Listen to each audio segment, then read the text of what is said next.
Varsity View resident Matthew Hardy was resting on the couch after his wife and kids went to bed when he heard a knocking on his back door. "How can I help you? What can I do for you?" He's like, "I need to come in. They're after me. They're after me." And I said, "No, you get out of my yard right now." Hardy says the man ran around their yard before appearing to finally leave through the back gate and down the alleyway. And he was like running around like this in my backyard. So it really wasn't intimidating.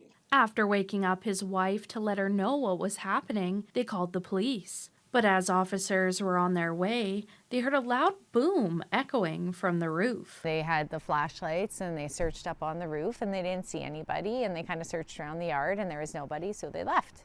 Thinking the situation was over, Matthew and Karen turned on a movie and began to relax. But less than an hour later, the intruder was back. Boom, boom, boom. Yeah.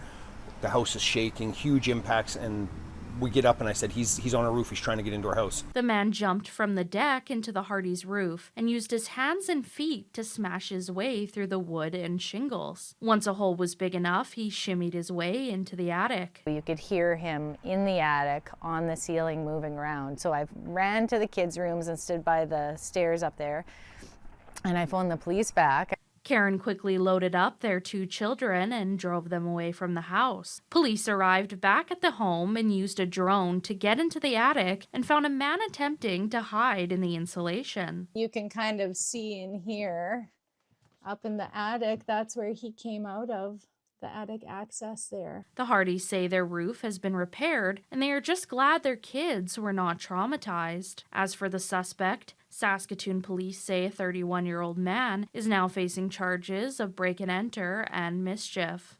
Payton Zillich, Global News.